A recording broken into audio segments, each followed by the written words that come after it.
बिस्मिल्लाहिर्रहमानिर्रहीम। अस्सलाम वालेकुम नाज़रीन, आप यूट्यूब चैनल देख रहे हैं। मैं इमरान खान हूँ। सबसे पहले तो एहसन इकबाल साहब ने एक स्टेटमेंट दिया कि पूरी दुनिया में इमरान खान का कोई गारंटर नहीं है। गारंटर इमरान खान को क्यों चाहिए जी?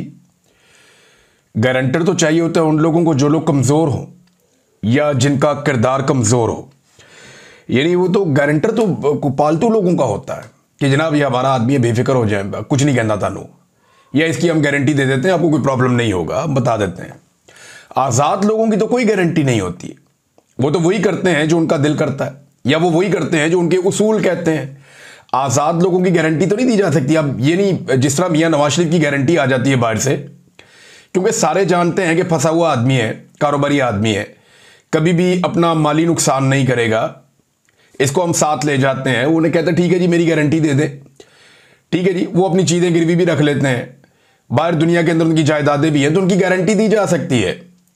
एक ऐसा आदमी जिसका उन्हें पता है इसका करैक्टर कोई नहीं है, जब मर्जी इसको दबाया जा सकता है, इसका बाजू मरोड़ा जा सकता है, इसकी कमजोरियां हमारे पास हैं, तो इसकी हम गारंटी दे सकते हैं। इमरान खान की गारंटी कौन दे सकता है? किसी की क्या जरूरत है कि गारंटी देगा? उसकी कमजोरी किसी के पास नहीं है तो गारंटी कौन देगा?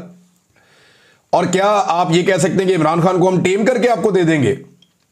आजाद आदमी की कोई गारंटी नहीं होती। गारंटी होती है पालतू लोगों की, और गारंटी होती है कमजोर लोगों की। किरदार वाले आदमी की गारंटी नहीं होती। एहसन इकबाल साहब को इतनी सी बात समझ आ जाती ना, तो आज वो नवाज शरीफ के साथ नहीं होते। चले इस बात को यहां पे रोक लेते हैं। इमरान खान की कौन गारंटी देगा? यानी गारंटी तो ये अजीब सी बात ही की है कि पूरी दुनिया में कोई गारंटी नहीं दे रहा। भाई इमरान खान को एस्टेब्लिशमेंट ने गारंटी देनी है कि अब हम वो नहीं करेंगे जो हमने पहले किया था। एस्टेब्लिशमेंट ने गारंटी देनी है कि अवाम के मैंडेट का एहतराम होगा, पाकिस्तान में रूल ऑफ लॉ होगा, पाकिस्तान में आज़ादी इज़हार राय होगी, पाकिस्तान में इंसानों को नहीं कुचला जाएगा, पाकिस्तान के अंदर जुल्म जबर और फस्ताहियत खत्म की जाएगी। ये गारंटी पाकिस्तान की एस्टेब्लिशमेंट ने देनी है। पाकिस्तान के आईन ने यह गारंटी दी हुई है, लेकिन आजकल इस गारंटी के ऊपर अमल दरामद नहीं हो रहा। तो ये बहुत अजीब बात की उन्होंने। बहरहाल चले आगे बढ़ते हैं। इमरान खान साहब का एक स्टेटमेंट आया और एक field marshal general Asim Munir का एक स्टेटमेंट आया। पहले इमरान खान का स्टेटमेंट, उसी ऑर्डर से चलना चाहिए, वो लीडर है, उनका स्टेटमेंट पहले आपको सुना देते हैं। तो इमरान खान साहब का जो स्टेटमेंट है वो स्टेटमेंट बताऊंगा और फिर कुछ चीज़ें आपको उसके साथ मैं रिलेट करूंगा। फिर आसिम मुनीर साहब का जो टीचर्स के साथ उन्होंने बातचीत की वो स्टेटमेंट आपको बताऊंगा, फिर उससे मुताल्लिका चीज़ें आपके सामने रखूंगा। ये दोनों बयान जो है ना वो साथ रख के देखना बड़ा ज़रूरी है। इससे आपको मौजूदा हालात का पूरा अंदाज़ा हो जाएगा कौन किधर खड़ा है। इमरान खान कहते हैं मुझे 2 साल पहले कहा गया कि 3 साल के लिए पीछे हट जाऊं और मौजूदा निज़ाम को चलने दूं, लेकिन मैं किसी यजीद के कहने पर 3 साल तो क्या 3 मिनट भी खामोश नहीं रहूंगा। मुझ पर 26वीं तरमीम को कबूल करने का भी जोर डाला जा रहा है, लेकिन मेरी जद्दोजहद ही कानून की हुक्मरानी की है और 26वीं आईनी तरमीम ऐन उसके खिलाफ है। मुझसे 9 मई की माफ़ी मांगने का मुतालबा किया जाता है, मगर माफ़ी वो लोग मांगे जिन्होंने CCTV फुटेज चुराई है, जिन्होंने औरतों की इज्जतें पामाल की, लोगों के घरों का तकद्दुस बर्बाद किया, हजारों सियासी वर्करों को जेलों और हुकूमत खानों में डाला और बेगुनाह लोगों को शहीद किया। 9 मई के केसेस की 1 घंटा भी मेरिट पर समात हो तो ये बेबुनियाद मुकदमात फौरी तौर पे ख़त्म हो जाएंगे। लेकिन अलमिया यह है कि यहाँ इंसाफ होना तो दूर की बात है, इंसाफ होता नज़र भी नहीं आ रहा। जुल्म से कौमें कभी ख़त्म नहीं होती, बल्कि नए सिरे से बनती हैं। नबी अकरम सल्लल्लाहु अलैहि वसल्लम ने 13 साल मुश्किल तरीन वक्त काटा, लेकिन आप सल्लल्लाहु अलैहि वसल्लम डटे रहे और बिलाखिर सुरखरू हुए। लिहाजा हम सबको आप सल्लल्लाहु अलैहि वसल्लम के नक्शे कदम पर चलते हुए बहैसियत कौम डट कर आखिरी दम तक मुकाबला करना होगा। जब इंसाफ का हर दरवाज़ा बंद कर दिया जाए, फिर पुरअमन एहतजाज के सिवा कोई रास्ता नहीं बचता। तहरीक इंसाफ समेत पूरी कौम को पैगाम देता हूँ कि मुल्क गिर एहतजाज के लिए तैयार रहें। पाकिस्तान में कानून मुकम्मल तौर पर मुअत्तल है, यहाँ औरतों की भी इज्जत महफूज नहीं है। मेरी अहलिया बुशरा बेगम सिर्फ सहूलतकारी के इल्ज़ाम में 14 माह से कैद तन्हाई में है, हालांकि उन पर जुर्म साबित भी नहीं हुआ। Doctor Yasmeen Rashid cancer survivor और बुजुर्ग खातून है, मगर इनको भी बेशर्मी से जाली मुकदमात में पाबंद सलासल किया गया। मेरी बहनों जिनकी उम्रें 65 से 70 साल के दरमियान है, हाई कोर्ट के हुक्म पर जेल में मुझसे मिलने आती हैं, जो इनका और मेरा बुनियादी हक है, मगर एक कर्नल इनको रोक देता है और अदालत का हुक्म रद्दी की टोकरी की नज़र हो जाता है। जंगल के कानून का यह आलम है कि मेरी बहनों को यहां से गिरफ्तार किया जाता है और चक्री के पास आधी रात को ले जाकर बेयारो मददगार छोड़ दिया जाता है। जिस मुल्क में अपनी खवातीन के साथ ऐसा सलूक हो, वहां का इखलाकी मेयार फौत हो चुका है। मरियम नवाज के लंदन में 5 फ्लैट्स निकले थे, मगर उनकी जमानत 2 माह में ही हो गई थी, क्योंकि शरीफ खानदान डील पर राजी हो गया था। जो फिरौनियत के आगे झुक जाता है उसके सब केस माफ हो जाते हैं, मगर जो हक पर खड़ा हो जाता है वो बेजुर्म भी सजावार ठहरता है, उसको सजा दी जाती है, चाहे उसका गुनाह कोई भी ना हो। 2 साल में बैरून मुल्क से कोई सरमायाकारी इसीलिए नहीं आ सकी क्योंकि दुनिया जानती है कि यहां कानून एक कर्नल के जूते की नोक पर है। याद रहे कि सरमायाकारी के बगैर ना मुल्क में माशी इस्तेहकाम आता है और ना ही मईशत तरक्की कर सकती है। जब तक अदालती अहकामात कर्नल के इशारों के मोहताज होंगे तब तक सरमायाकारों के लिए एतमाद की फजा नापैद रहेगी। पूरी कौम इंसाफ के लिए अदलिया की तरफ देख रही है, मगर 26वीं आईनी तरमीम करके अदलिया को मफलूज कर दिया गया है।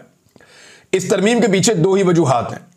एक तो धांधली ज़दा इलेक्शन का तहफ़्फ़ुज़ करना, दूसरा मुझ समेत तरीके इंसाफ की लीडरशिप और कारकुनान को जेल में कैद रखना और एहतसाब के खौफ के बगैर बुनियादी इंसानी हुकूक की खिलाफ वर्जी करना। 26वीं आईनी तरमीम के बराह रास्त 2 नताइज निकले हैं।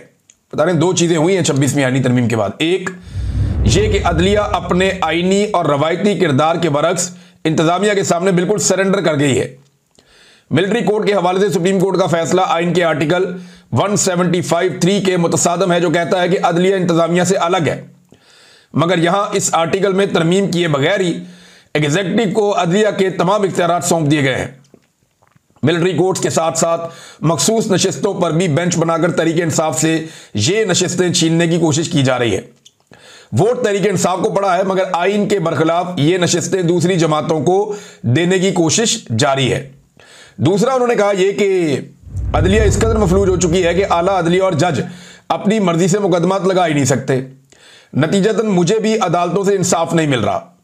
कभी मेरे केसेस के लिए बेंच मुकम्मल नहीं होता, कभी समाअत नहीं होती, जानबूझकर मेरे मुकदमात को अल्तवा में रखा जाता है।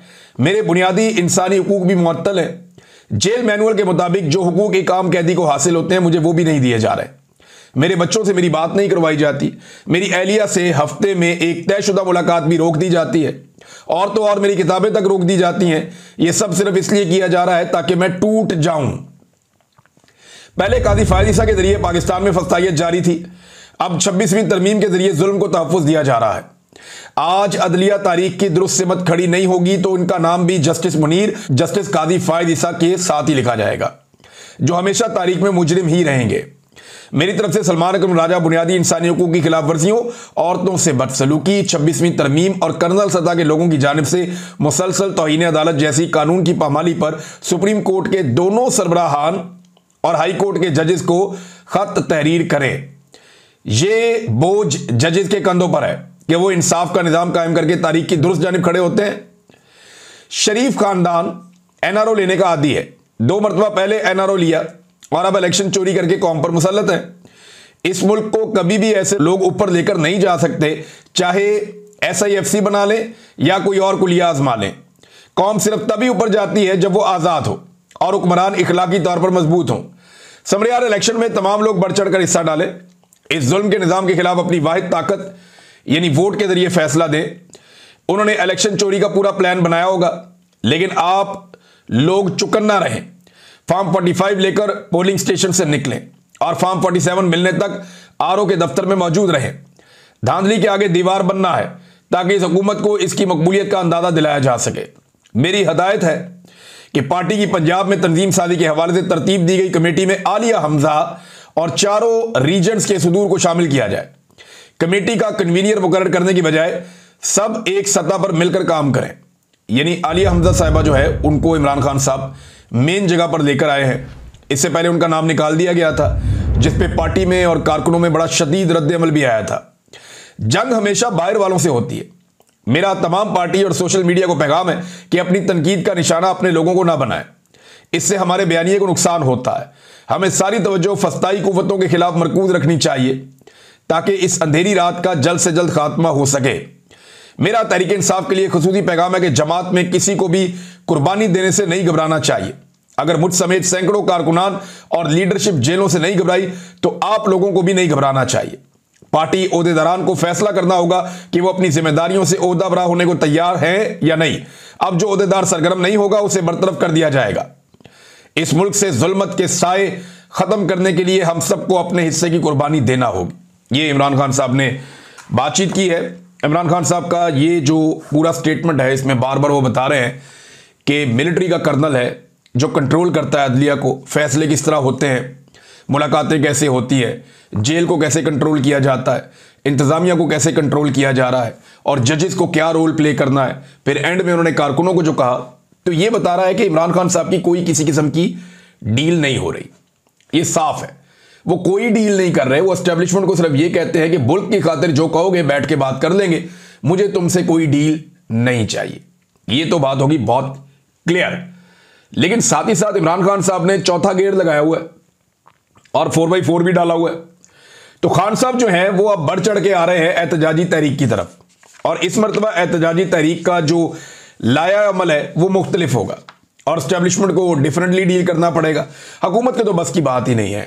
अगर ये हुकूमत होती और पीछे फौज ना होती, या जो मिलिट्री एस्टेब्लिशमेंट की क़यादत है उन्होंने ये हुकूमत ना बनाई हुई होती और जिद ना पकड़ी हुई होती कि ये हुकूमत हमने चलानी है, तो इमरान खान जेल से बैठ के 15 मिनट में हुकूमत फारिग कर देता, जितनी उसके पास आवाम की मकबूलियत और ताकत। लेकिन एस्टेब्लिशमेंट है, वो हर चीज़ को कंट्रोल करती है और बड़े ज़ोरदार तरीके से कंट्रोल करती है। बंदे तक मार दिए पाकिस्तान में और बार बार मारे हैं। तो ये चीज़ें फिर इसी तरह हालात मजीद खराबी की तरफ जाते हैं। अब फील्ड मार्शल का जो स्टेटमेंट है आसिम मुनीर साहब का, वो स्टेटमेंट मैं आपके सामने रखता हूँ। ये स्टेटमेंट रिपोर्ट भी हुआ है और जो लोग वहाँ पे मिलकर आए उन्होंने भी कुछ बातें बताई हैं। तो जो मेन स्टेटमेंट है जो हमारे साथियों ने हमें पहुँचाया, वो स्टेटमेंट मैं आपको पढ़ के सुनाता हूँ जो आसिम मुनीर साहब ने कहा। ये प्रोफेसर से बड़ी तादाद में थे, टीचर से जो आसिम मुनीर साहब से मिले। पूरी कौम का मशकूर हूँ कि वो मुसल्लह अफवाद के साथ खड़ी हुई। हम दुनिया को कहते थे कि हमें अंडर एस्टिमेट ना करें, अब दुनिया को पैगाम मिल गया है। S-400 को चाइनीज टेक्नोलॉजी ने तबाह नहीं किया, बल्कि पाकिस्तान के बनाए गए मिसाइलों ने तबाह किया। चीन ने हमारी कोई मदद नहीं की, ताहम उसके मशकूर है कि उसने इखलाकी सपोर्ट की और वो हमारा स्ट्रेटेजिक पार्टनर है। तो ये चीन ने, देखें, जो तैयारे हमने इस्तेमाल किए वो तो चाइना ने ही दिए थे, जो मिसाइल हमने तैयारों के थ्रू इस्तेमाल किए वो चाइना ने दिए थे। लेकिन वो पाकिस्तान की स्ट्रेटजी है, पाकिस्तान की हिकमत अमली, और पाकिस्तान की में भी ये भी हिकमत अमली हो सकती है कि अगर चीन ने कोई सपोर्ट किया है तो उस सपोर्ट को पब्लिक ना करें। ये चीन की हिकमत अमली भी हो सकती है और पाकिस्तान की भी हो सकती है। वही बात की आर्मी चीफ ने। फिर इन्होंने कहा कि कश्मीर में दहशतगर्दी इंडिया कर रहा है, हम कश्मीर के किसी वाक़े की मजम्मत नहीं करते, सिविलियन की शहादतों पर अफसोस जरूर करते हैं। ये अब पाकिस्तान की पुरानी स्टेटेड पॉलिसी है कि मकबूजा कश्मीर के अंदर अगर मुजाहिदीन लड़ाई कर रहे हैं इंडियन फौजियों के साथ या उनकी रियासत के साथ, तो वो अपनी आज़ादी के लिए लड़ रहे हैं और उन्हें मुजाहिद कहा जाएगा और उनकी इक़दामात के ऊपर किसी किस्म की हम मजम्मत नहीं करेंगे। हाँ, जहाँ सिविलियंस की शहादतें हो जाती हैं, हलाकतें हो जाती है, वहाँ पे मजम्मत करते हैं। ये आर्मी चीफ ने कहा। हमने अपने दोस्त ममालिक की मुदाखलत को भी खातिर में नहीं लाया। मैंने दोस्त ममालिक को कहा कि एक आज़ाद मुल्क का सिपह सलार या मर जाएंगे या जवाब देंगे। ख़ास तौर पर ईरान का उन्होंने शुक्रिया अदा किया। अल्लाह की मदद से पाकिस्तानी कौम और पासपोर्ट की इज्जत बहाल हुई है। अच्छा, पासपोर्ट की इज्जत बहाल हुई है, आर्मी चीफ ने कहा। तो मैं ज़रा बता दूं कि अफगानिस्तान, शाम, इराक, सोमालिया और पाकिस्तान, ये दुनिया के 5 मुल्क हैं 200 मुल्कों में से जिनके सबसे बदतरीन पासपोर्ट हैं। पासपोर्ट की इज्जत बहाल करनी है, ये बड़ी अच्छी बात है, लेकिन इसका मुकाम बेहतर तभी होगा जब दुनिया के अंदर इस पासपोर्ट की इज्जत होगी। और जब ये पासपोर्ट आप किसी जगह पे मुल्क में देंगे और वो उसकी इज्जत करेंगे, वो तभी आपको पता चलेगा ना। अभी तो जो पाकिस्तान के पासपोर्ट की सूरत हाल है, अफगानिस्तान, शाम, इराक, सोमालिया और फिर पाकिस्तान, ये है। Bharat, Bangladesh, Iran, Rwanda, Nigeria, Sri Lanka, Nepal, Bhutan, Yemen, Korea, Libya, Congo, Africa, Ethiopia, Cambodia, Kenya, इन सब के पासपोर्ट हमसे बहुत बेहतर हैं, हमसे बहुत बेहतर है। तो इज्जत बहाल तो नहीं हुई, लेकिन अल्लाह का बड़ा शुक्र है कि उसने एयरफोर्स को ये कैपेसिटी दी। जमीन पे तो कोई लड़ाई पाकिस्तान जीता भी नहीं। ये तो जो है वो लतीफ़ खोसा साहब ने सवाल भी उठा दिया, बड़ा सख्त सवाल है, लेकिन क्योंकि सवाल है तो उठाया जा सकता है कि हमने ज़मीनी लड़ाई तो लड़ी नहीं या हमने कोई फतह किया ही नहीं, तो फिर फील्ड मार्शल का ओहदा आर्मी चीफ को क्यों दिया गया? ये उन्होंने सवाल उठाया लतीफ़ खोसा साहब ने।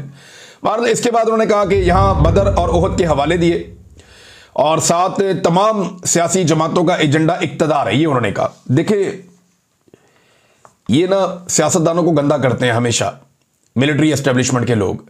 अब आर्मी चीफ ने भी यही कहा, थोड़े दिन पहले DGISPR ने कहा जी सारे सियासतदान करप्ट हैं, और आज आर्मी चीफ ने कहा कि तमाम सियासी जमातों का एजेंडा इक्तदार है। भाई वो इक्तदार में आएंगे और आने के बाद वो अपना इंप्लीमेंट करेंगे ना, जो भी वो करना चाहते हैं, उनका एजेंडा है। इक्तदार से बाहर बैठ के तो कोई जमात अपनी पॉलिसी को इंप्लीमेंट नहीं कर सकती। तो जो पहला मरहला होता है ये होता है कि जनाब हमारी ये पॉलिसी है, लोगों के सामने रखते हैं, लोग पसंद करते हैं तो वोट देते हैं, वोटों से वो इक्तदार में आते हैं, इक्तदार में आके वो उस पॉलिसी को इंप्लीमेंट करते हैं, और अगर ना कर पाए तो लोग अगली मरतबा किसी और को वोट दे देते हैं। तो ये तो पूरी दुनिया का सेट पैटर्न है। तो तमाम सियासी जमातों का एजेंडा इक्तदार है। ये वैसे आपने इक्तदार बांटा है, आर्मी चीफ साहब ने फार्म 47 के ऊपर एक जाली हुकूमत इस वक्त मुल्क में बैठी हुई है, तो उन्हें इस बात का आइडिया होगा। हमारी यूथ शैतानी चुंगल में फंसी है, लेकिन भारत के खिलाफ सब मुत्तहिद दिखाई दिए। देखिए, जब भारत के खिलाफ पाकिस्तान का वही नौजवान पाकिस्तानी फौज के साथ खड़ा हो गया ना, तो इनको बहुत प्यारा लगा। लेकिन जब वही नौजवान पाकिस्तानी फौज या मिलिट्री एस्टेब्लिशमेंट, जब मिलिट्री एस्टेब्लिशमेंट मैं कहूंगा, फौज तो बेचारे बड़े मासूम लोग हैं और बड़े प्यारे लोग हैं, तो जो मिलिट्री एस्टेब्लिशमेंट के लोग हैं, जब वो फैसले करते हैं आम आदमी को कुचलने का, तो यही नौजवान जब उसके ऊपर रिस्पॉन्ड करते हैं तो वो कहते हैं शैतान है। यानी जिस वक्त वो साथ खड़ा हो जाता है इंडिया के खिलाफ, इंडिया के जुल्म के खिलाफ हमारा नौजवान खड़ा हो जाए तो भगवान है, और अगर पाकिस्तान के अंदर होने वाले जुल्म के खिलाफ खड़ा हो जाए तो शैतान है। ये तो नहीं हो सकता ना। मेरे वालिद एक स्कूल टीचर थे। टीचर मुआशरे में अहम है, आप पर जिम्मेदारी है। हमारे नौजवान नस्ल फरेब, आइडियलिज्म का शिकार है, सेल्फ सेंटर्ड लोगों के दरमियान घिरी हुई है। जरूरत है कि इस नौजवान को अवेयरनेस दी जाए। बड़े वेल अवेयर्ड हैं ये नौजवान, ये जानते हैं पाकिस्तान में कब कब किसने क्या किया। इनकलाब में 14 अगस्त 1947 को इनकलाब आ गया था, अब कोई इनकलाब नहीं आएगा। नाज़रीन, एक चीज मैं आपको बताता हूं कि दुनिया में जितनी भी स्टेटस को की पावर्स होती है ना, ये तारीख आप उठाकर देख लें, आज तक हर स्टेटस को हमेशा अगर किसी चीज से सबसे ज्यादा डरता है तो वो अवेयरनेस से और इनकलाब से डरता है, कि लोगों को शऊर आ जाए या कोई इनकलाब आ जाए।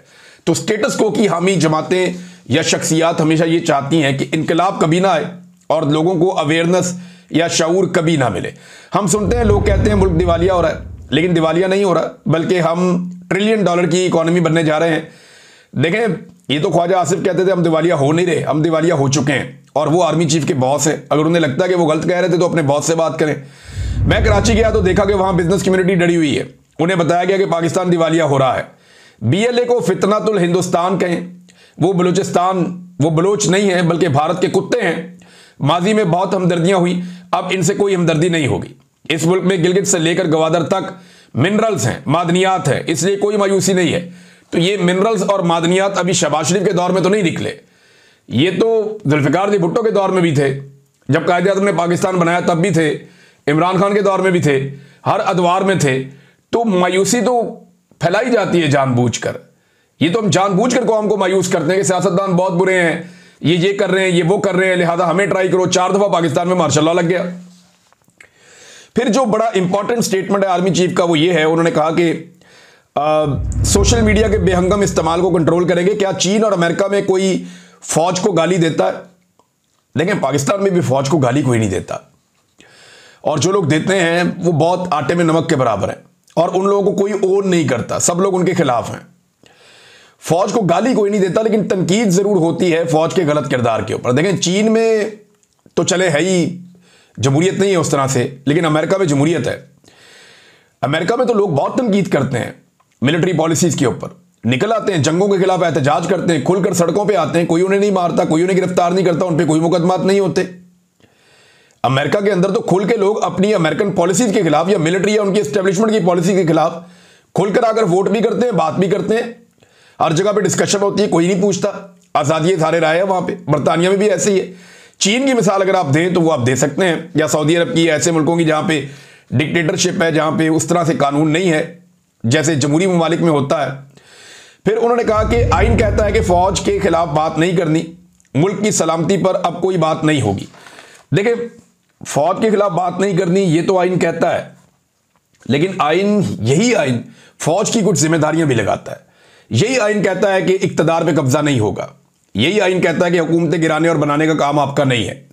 यही आइन कहता है जो कायदे-ए-आज़म मोहम्मद अली जिन्ना कह गए थे कि पॉलिसी आपने नहीं बनानी, आपने पॉलिसी फॉलो करनी है जो सिविलियंस बनाएंगे, जो अवामी मुंतखब नुमाइंदे होंगे वो आकर बनाएंगे।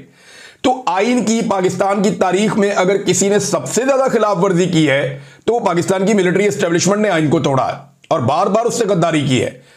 तो ये आर्मी चीफ को ये बात समझनी पड़ेगी कि पाकिस्तान के लोग अब ये बात समझ चुके हैं कि आइन की खिलाफ वर्जी मिलिट्री एस्टेब्लिशमेंट की जानिब से होती है। और जब यानी आप जिन फौजों की बात करते हैं उन्होंने कभी अपने मुल्कों में मार्शल लॉ नहीं लगाए।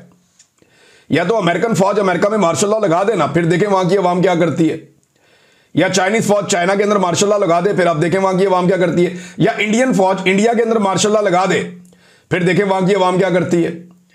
तो अगर हम जमहूरी हैं या जमहूरी मुल्क के अंदर रहते हैं तो हमें बोलने का हक होना चाहिए गलत बातों के खिलाफ।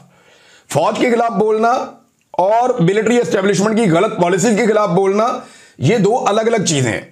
पाकिस्तानी फौज से राजी है ये लड़ाई जो हुई है, पाकिस्तानी बड़े खुश हुए, लेकिन जो मिलिट्री एस्टेब्लिशमेंट की गलत पॉलिसीज हैं, जो मैंडेट को चोरी किया गया, जुल्म जबर और फस्तागियत की पॉलिसी, सबसे मकबूल लीडर को जेल के अंदर बंद करके लगातार उसे तकलीफ का निशाना बनाया जा रहा है, और एक ऐसी हुकूमत बिठाई हुई है जिनको लोगों ने वोट ही नहीं दिया, लोगों ने मुस्तरद किया हुआ है, तो फिर लोग उसके ऊपर रिएक्शन देते हैं।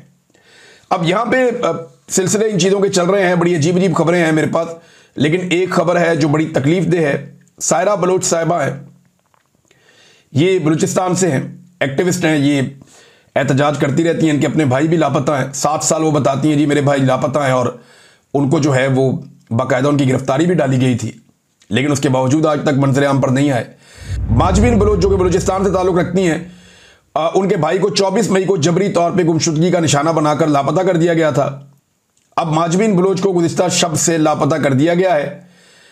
तो ये जनाब एक और खबर उन्होंने दी, और साथ वो ये बता रही है कि पहले तो हम बहनें निकलती थी अपने भाइयों के लिए एहतजाज करने के लिए कि लापता जो भाई है वो वापस आ जाएं, अब हमारी बहनें भी जबरी गुमशुदगी का निशाना बन रही हैं। क्या हमसे सबने आंखें बंद कर ली हैं? ये सवाल भी पूछा सायरा बलोच साहिबा ने।